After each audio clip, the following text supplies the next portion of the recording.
안녕하세요. 만나서 반갑습니다. 정말 행복하십니까? 열심히 살고는 있지만 여전히 공허하고 마음속 깊은 곳에 갈증이 있지는 않으십니까? 저에게 그 문제를 해결할 수 있는 방법이 있습니다. 딱 10분만 주시기 바랍니다. 영원히 살면서도 행복하게 살 수 있는 방법. 이 종이 한 장으로 설명이 가능합니다. 지금부터 저와 함께 이 종이를 보면서 말씀을 나누도록 하겠습니다. 먼저 우리가 어디로부터 왔고 우리가 어떤 존재인지 알아야 합니다. 이 세상에 처음에는 아무것도 없었습니다. 아무것도 없는 세상에 하나님만 계셨습니다. 창세기 1장 1절에 보면 태초에 하나님이 천지를 창조하시니라 이렇게 기록되어 있습니다. 하나님은 온 세상을 창조하셨습니다. 하나님은 먼저 공간을 만드시고 하늘을 만드셨습니다. 땅과 바다를 만드시고 해와 달과 별도 만드셨습니다. 매우 아름다운 세상이었습니다. 마지막에는 사람도 만드셨습니다. 이렇게 창조된 세상에서 사람도 동물도 모두 행복했습니다. 그들을 바라보는 하나님도 행복했습니다. 그런데 우리 사람에게 문제가 생겼습니다. 이렇게 하나님으로부터 멀어지고 말았습니다. 하나님의 명령을 어긴 것입니다. 하나님으로부터 멀어진 것, 하나님의 명령을 따르지 않는 것, 하나님을 믿지 않는 것을 죄라고 합니다. 이사야 59장 2절에서 우리의 죄가 우리와 하나님 사이를 갈라놓았다고 말씀하고 있습니다. 이때부터 모든 사람은 죄인이 되었습니다. 로마서 3장 23절에 보면 모든 사람이 죄를 지어 하나님의 영광에 이르지 못하더니 라고 기록되어 있습니다.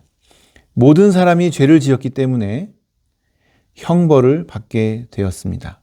그 형벌은 죽음입니다.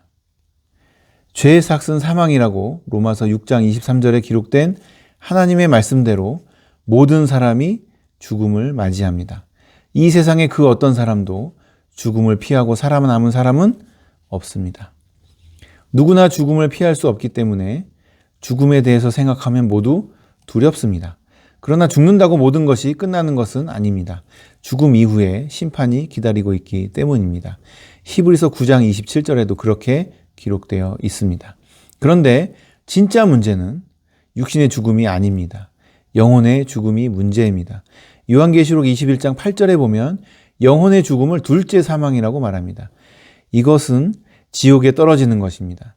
죄의 문제를 해결하지 않으면 육신도 죽고 영혼도 지옥에 가게 됩니다. 이런 문제 때문에 사람들은 모두 불행해졌습니다. 그래서 사람들은 이 문제를 스스로 해결하려고 했습니다. 혹시 착한 일을 많이 하면 심판을 피할 수 있지 않을까? 이런 생각에 착한 일을 열심히 합니다.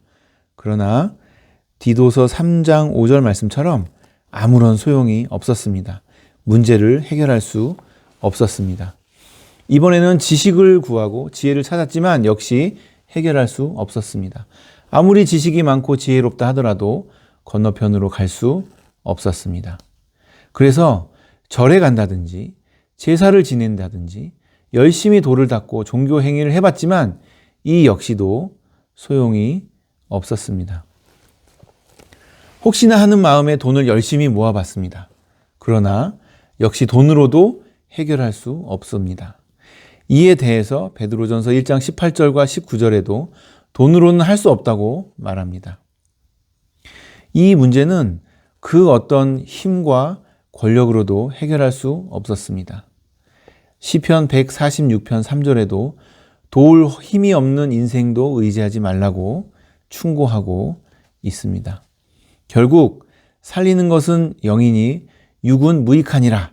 내가 너에게 이른 말은 영이요 생명이라고 하신 요한복음 6장 63절 말씀처럼 그 어떤 인간의 노력으로도 죄를 해결할 수 없었습니다. 그래서 하나님이 방법을 만들어 주셨습니다. 예수 그리스도를 보내주신 것입니다. 요한복음 14장 6절에 내가 곧 길이요 진리요 생명이니 나로 말미암지 않고는 아버지께로 올 자가 없다고 하신 말씀처럼 오직 이 방법밖에는 없습니다. 그리고 예수 그리스도께서 우리를 위해 죽으셨습니다. 십자가에 달려 죽으셨습니다.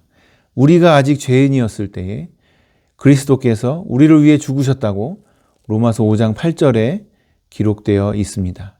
예수님은 죄가 없는 분인데 죄인인 우리를 대신하여 십자가에서 죽으셨습니다.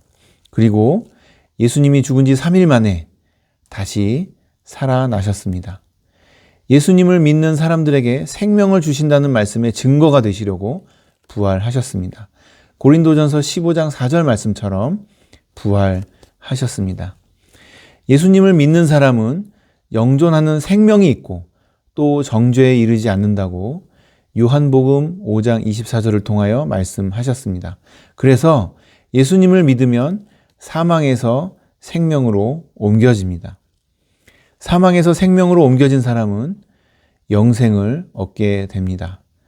만일 우리가 우리 죄를 자백하면 그는 미쁘시고 의로우사 우리 죄를 사하시며 우리를 모든 불의에서 깨끗하게 하실 것이요. 이렇게 요한일서 1장 9절에서 약속하고 있습니다.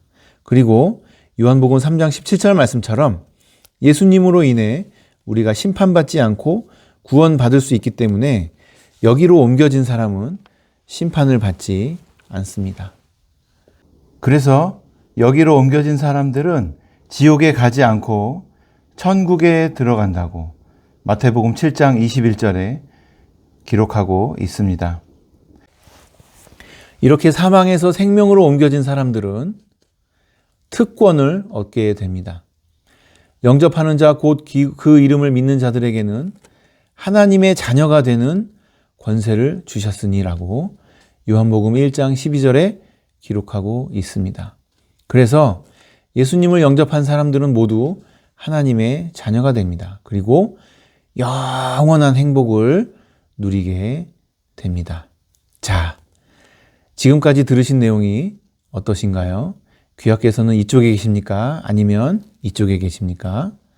혹시 괜찮으시다면 지금 예수님을 영접하시고 행복을 누리시지 않으시겠습니까? 그렇다면 이렇게 기도하면 좋겠습니다. 두 손을 모으고 눈을 감고 저를 따라 똑같이 말씀해 주시면 됩니다.